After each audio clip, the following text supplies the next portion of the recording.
অনেক product apply করছেন, নিয়মিত স্কিন কেয়ার করছেন, তারপরেও দেখা যাচ্ছে ফাইন লাইন্স রিঙ্কেলস গুলো যেন আরো প্রমিনেন্ট মনে হচ্ছে। কোনো প্রোডাক্টই কাজ করছে না, স্কিনের ডালনেস চলে এসেছে, ব্রাইটনেস নাই, হেলদি ভাবটাই নাই। তো কি করণীয় বা কেন এমন হচ্ছে? আজকে শেয়ার করব এমন 5টি স্কিন কেয়ার মিস্টেক্স এর কথা, যে কারণে হয়তো আপনার স্কিনে স্কিন কেয়ার প্রোডাক্ট গুলো ঠিক মতো কাজ করছে না, বয়সের আগে এজিং সাইন গুলো প্রমিনেন্ট হচ্ছে, এবং যেগুলো অ্যাভয়েড করতে পারলে অনেকদিন পর্যন্ত স্কিনটাকে হেলদি, গ্লোই এন্ড পালপি রাখা সম্ভব। Welcome back to style with me by সাউজি, and today without any further ado let's get started। Mistake number 1, সেটা হচ্ছে অনেক আপুরা যারা আমার কাছ থেকে কাস্টমাইজড স্কিন কেয়ার রুটিন করে নেন, তাদের প্রথম একটা কথাই থাকে এমন, আমি সবই ব্যবহার করি, অনেক ভালো প্রোডাক্ট ব্যবহার করি, কিন্তু যেহেতু আমি বাসায় থাকি সেহেতু আমি সানস্ক্রিনটা অ্যাপ্লাই করি না। স্কিপিং দ্য সানস্ক্রিন সব থেকে বড় মিস্টেক। আপনি বাড়িতে থাকেন অথবা বাইরে যান, যতক্ষণ পর্যন্ত সূর্যের আলো আপনি দেখতে পাচ্ছেন, যতক্ষণ পর্যন্ত সূর্যের আলোতে আপনি পড়তে পারছেন, সবকিছু দেখতে পাচ্ছেন, আপনাকে সানস্ক্রিন ব্যবহার করতেই হবে। কারণ সানস্ক্রিন ব্যবহার না করলে ওই যে আপনার আলোটা আপনি দেখতে পাচ্ছেন, তার মানে UVA এবং UVB দুটোই আপনার পর্যন্ত পৌঁছে গেছে। এবং যতক্ষণ পর্যন্ত সানরাইজ আপনার ত্বকে হিট করছে, এটা আপনার কোলাজেনটাকে ব্রেক ডাউন করছে, আপনার ত্বকের ইলাস্টিসিটিটা নষ্ট করছে, আপনার এজিং প্রসেসটাকে ফাস্টার করে দিচ্ছে, অ্যান্ড মোস্ট ইম্পর্টেন্টলি স্কিনে ট্যান নিয়ে আসছে। পিগমেন্টেশন থাকলে সেটাকে আরো বেশি ডার্ক করছে, আন্ডার আইজ এর নিচে ডার্ক সার্কেল থাকলে সেটাকে আরো ডার্ক করছে। আমাদের ত্বকের সব ধরনের পিগমেন্টেশনটাকেই বাড়িয়ে দেওয়ার একটা অন্যতম প্রধান কারণই হচ্ছে সূর্যের আলো। এবং জানলে অবাক হবেন, শুধুমাত্র SPF বা সানস্ক্রিন কিন্তু আপনাকে সূর্যের ক্ষতিকারক রশ্মি থেকে 100% রক্ষা করতে পারে না। এই জন্য বাসার বাইরে গেলে অবশ্যই মুখটা কোনো মাস্ক, স্কার্ফ, হ্যাট কোনো কিছু দিয়ে কাভার করা, লং স্লিভ ড্রেস পরা, যতটা সম্ভব সূর্যের আলো থেকে নিজেদেরকে প্রোটেক্ট যদি আপনি করতে না পারেন অ্যালং উইথ সানস্ক্রিন, তাহলে কিন্তু আপনার ত্বকে বয়সের ছাপটা বয়সের আগেই আরো বেশি দ্রুত ফর্ম করবে। কারণ আপনারা হয়তো অনেকেই জানেন যে কোলাজেন হচ্ছে আমাদের ত্বকের এই টাইটনেসটা বজায় রাখতে সাহায্য করে, এবং যেহেতু সূর্যের আলো ইলাস্টিসিটিটাকে ব্রেক করে, কোলাজেনটাকে ব্রেক করে, সেহেতু আমাদের ত্বকটা ঝুলে যাওয়ার প্রবণতা থাকে, রিঙ্কেলস, ফাইন লাইন্স গুলো দ্রুত ফর্ম করতে সাহায্য করে। তাই সব থেকে বড় স্কিন কেয়ার মিস্টেকস যেটা কোনোভাবেই করা যাবে না, সেটা হচ্ছে অ্যাভয়েডিং দ্য সানস্ক্রিন। সানস্ক্রিন আপনাকে প্রতিদিন ব্যবহার করতে হবে, বাড়িতে থাকেন বা বাইরে যান, মেঘলা আকাশ থাকুক, শীতের দিন থাকুক, যেরকমই আবহাওয়া থাকুক না কেন, আপনাকে সানস্ক্রিন ব্যবহার করা কোনোভাবেই স্কিপ করলে চলবে না। মিস্টেক নাম্বার 2, সেটা হচ্ছে আমরা অনেক সময় আলসেমি করে মেকআপ সহ, সারাদিন ব্যবহার করা সানস্ক্রিন সহ, বিভিন্ন ধরনের ক্রিম যেগুলো অ্যাপ্লাই করেছিলাম সেগুলো সহই ঘুমাতে চলে যায়। এতে কি হয়, আমাদের পোর্স গুলো বন্ধ হয়ে থাকে, ডেড স্কিন সেলটা দ্রুত টার্ন ওভার হতে পারে না, মেকআপে বিভিন্ন ধরনের কেমিক্যালস ব্যবহৃত হয়, বিভিন্ন ধরনের টক্সিন থাকে, সেগুলো আমাদের স্কিনে সারা রাত পর্যন্ত বিভিন্ন ধরনের ক্ষতি করে থাকে। আমাদের পোর্স ব্রিদিং স্পেস পায় না, কোনো ধরনের প্রোডাক্ট অ্যাপ্লাই করলে সেটা অ্যাবজর্ব করতে পারে না। মেকআপ নিয়ে ঘুমাতে যাওয়া হচ্ছে স্কিন কেয়ারের আরো একটা অন্যতম বড় মিস্টেক, যেটা আপনার এজিং প্রসেসটাকে ফাস্টার করে দেয়। আমরা অনেকে মনে করি একটু কাজল লাগিয়েছি, এটা রিমুভ করার কি দরকার। আপনি হয়তো জানেন না, কাজলের ওই ছোট ছোট অতি ক্ষুদ্র পার্টিকেল গুলো আমাদের যে পোর্স গুলো আছে, সেই পোর্স এর ভিতরে থেকে থেকে আমাদের আন্ডার আই ডার্ক সার্কেল ফর্মেশনের একটা অন্যতম প্রধান কারণ। আমরা কাজল বা আই মেকআপটা অনেকে সঠিকভাবে রিমুভ করি না, যেগুলো আসলে ওইসব জায়গায় ইনস্টলড হয়ে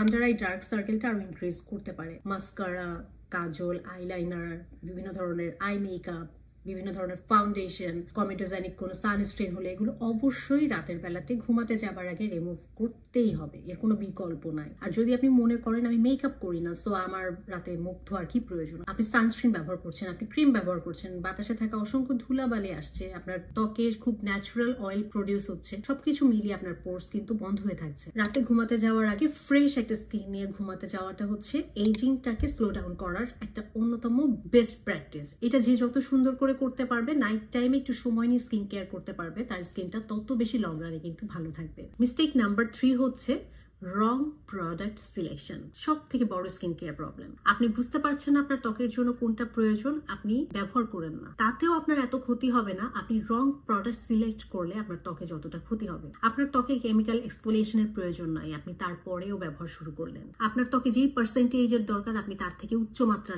শুরু করলেন। আপনার ত্বকে রেটনল কোনোদিন ব্যবহার করেন না, একটু উচ্চমাত্রার রেটনল ব্যবহার শুরু করলেন। রেটনল ডেফিনেটলি ভালো, উচ্চমাত্রার রেটনলও ভালো তাদের জন্য যারা আগে থেকে ব্যবহার করে আসছে। পার্সেন্টেজটা আস্তে আস্তে বাড়াতে হয়। স্কিন কেয়ারটা হচ্ছে একটা সায়েন্স, এটা না বুঝে যতই আপনি করেন না কেন এতে হিতে বিপরীত হবে। আপনার স্কিন হচ্ছে ওয়েলি, আপনি এমন একটা প্রোডাক্ট চুজ করলেন যেটা কমেডোজেনিক, আপনার পোর্সকে বন্ধ করে দিচ্ছে, আপনার একনি পিম্পল প্রবলেম বেড়ে যাবে। আপনি অ্যালকোহল আছে এমন কোনো প্রোডাক্ট চুজ করলেন, আপনার স্কিন আরো ড্রাই হয়ে যাবে। আপনার স্কিন ভীষণ রকমের সেন্সিটিভ, আপনি ফ্রেগ্রেন্স যুক্ত কোনো একটা প্রোডাক্ট ব্যবহার করে স্কিন সেন্সিটিভিটি আরো বেড়ে গেল, আপনার স্কিনে অ্যালার্জি প্রভোগ করলো, লাল হয়ে গেল, ইনফ্ল্যামেশন শুরু হলো। তো রাইট প্রোডাক্ট সিলেকশনটা খুবই ইম্পর্টেন্ট, খুবই ইম্পর্টেন্ট। আপনি যদি বুঝতে না পারেন, আপনি বেসিক স্কিন কেয়ার করেন, সকালে একটা ক্লিনজার দিয়ে মুখ দিয়ে একটা সানস্ক্রিন অ্যাপ্লাই করেন, আপনি রাতে একটা ময়েশ্চারাইজার দিয়ে ঘুমাতে যান, ইনাফ। তারপরেও আমি বলবো, কিন্তু আপনি যখন অ্যাডভান্সড স্কিন কেয়ার করতে চাবেন, একটা কাস্টমাইজড রুটিন করতে চাবেন, আপনার স্কিন টাইপ, কনসার্ন, আপনার বাজেট, আপনার আবহাওয়া, আপনার বয়স, সবকিছু অ্যানালিসিস করে তারপরে প্রোডাক্ট সিলেক্ট করতে হবে।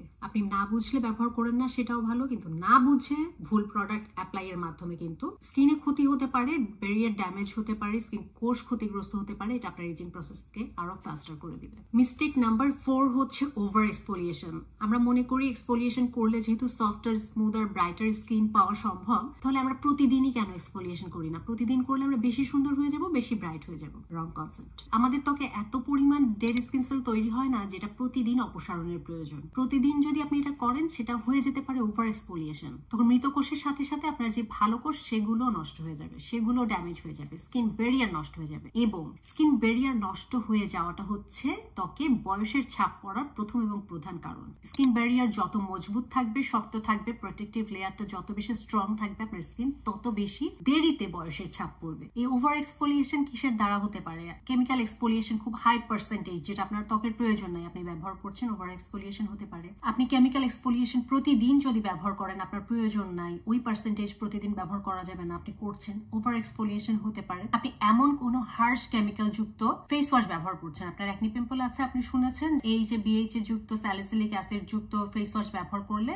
এটা তেল কমে যাবে, আপনি কিনে খুব উচ্চমাত্রার একটা ব্যবহার শুরু করলেন, কিন্তু আপনার স্কিন অলরেডি একনি পিম্পলের জন্য ড্যামেজড, সেন্সিটিভ। ওই স্কিনে যদি আপনি সকাল বিকাল ওই ফেস ওয়াশ ব্যবহার করেন, ওটা আপনার স্কিনকে পুরো ড্যামেজ করে ফেলবে। তারপরে ধরেন আপনি ক্ষতিকর, খুব স্ট্রং কেমিক্যাল যুক্ত প্রোডাক্ট ব্যবহার করছেন, খুব উচ্চমাত্রার ফ্রেগ্রেন্স যুক্ত প্রোডাক্ট ব্যবহার করছেন, অথবা ফর্সা হওয়ার জন্য বিভিন্ন ফর্সাকারী ক্রিম ব্যবহার করছেন। এগুলো ভীষণ ক্ষতিকারক আপনার স্কিনের জন্য, আপনার স্কিনের লেয়ারটাকেও নষ্ট করে ফেলছে। এবং লেয়ার নষ্ট হয়ে গেলে কি হয় জানেন? স্কিনটা পানি ধরে রাখতে পারে না। আপনি একটা প্রোডাক্ট অ্যাপ্লাই করলেন, হাইড্রেটিং প্রোডাক্ট, ময়েশ্চারাইজিং প্রোডাক্ট, এটা ধরে রাখতে পারবে না, খুব দ্রুত উড়ে যাবে, শুকায় যাবে। তো কি হয়? স্কিনটা যত বেশি ড্রাই হয়ে যাবে, পানি থাকবে না, বাইরে থেকে কোনো কিছু আসলে সেটাকে প্রোটেক্ট করতে পারছে না, তখন স্কিনটা আরো ড্যামেজ হবে এবং ওই যে এইজিং প্রসেস গুলো আরো বেশি আমাদের ফাস্টার হয়ে যাবে। এন্ড মিস্টেক নাম্বার 5 হচ্ছে ময়েশ্চারাইজারটাকে অ্যাভয়েড করা। আমি বললাম না, বেসিক স্কিন কেয়ারে আপনি একটা ক্লেনজার, সানস্ক্রিন, ময়েশ্চারাইজার দিয়েও যদি স্কিন কেয়ার করতে চান, গুড এনাফ, কিন্তু ময়েশ্চারাইজারটা কোনোভাবে স্কিপ করা যাবে না। আপনার যদি অয়েলি স্কিনের মানুষও আপনি হন,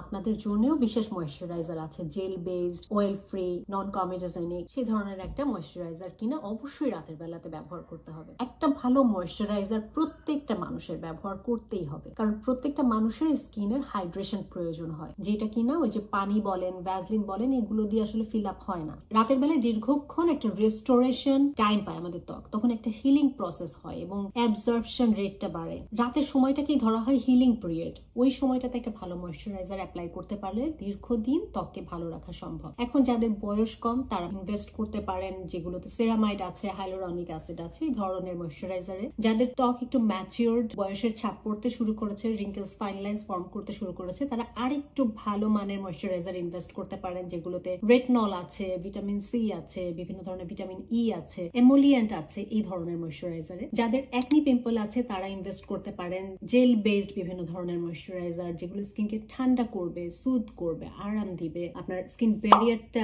ড্যামেজ ব্যারিয়ারটাকে ঠিক করবে। সেম মিউসিনের বিভিন্ন ধরনের ক্রিম আছে, ময়েশ্চারাইজার আছে, তারপরে সিকা সমৃদ্ধ বিভিন্ন ধরনের ক্রিম আছে, সেন্ট্রাল এশিয়াটিকার বিভিন্ন ধরনের ময়েশ্চারাইজার আছে। মোট কথা হচ্ছে স্কিন টাইপ বুঝে, ধরন বুঝে, কনসার্ন বুঝে একটা ভালো ময়েশ্চারাইজার আপনাকে রাতের বেলাতে অবশ্যই ব্যবহার করতে হবে। যারা মনে করেন অয়েলি স্কিন দেখে আমি ময়েশ্চারাইজার ব্যবহার করব না, তাদের হচ্ছে আরো একটা চরম ভুল ধারণা। বয়সের ছাপ অতি দ্রুত ফর্ম হতে বাধ্য যদি কিনা আপনি কারেক্টলি, রাইটলি ময়েশ্চারাইজড না রাখেন আপনার স্কিনকে। এই ধরনের আরো অসংখ্য মিস্টেকস আমরা আসলে প্রতিনিয়ত করে থাকি। আমি আজকে বেসিক এবং খুবই গুরুত্বপূর্ণ, যেটা মোটামুটি আমরা সবাই করি, সেই ধরনের 5টা মিস্টেকস আপনাদের সাথে শেয়ার করলাম, যেগুলো অ্যাভয়েড করতে পারলে আপনার স্কিনটাকে অনেকদিন আপনি প্রিম্যাচিওর এজিং থেকে প্রতিরোধ করতে পারবেন, প্রতিহত করতে পারবেন। বিষয়গুলো ছোট কিন্তু ইম্প্যাক্ট গুলো কিন্তু সুদূর প্রসারী। আশা করি ভিডিওটি আপনাদের কাজে এসেছে এবং এই ধরনের আরো ভিডিও পেতে আমার চ্যানেলটিতে সাবস্ক্রাইব করতে ভুলবেন না। That's all for today. See you on my next video. Till then, stay safe and spread the awareness. Thanks for watching. Take care. Goodbye.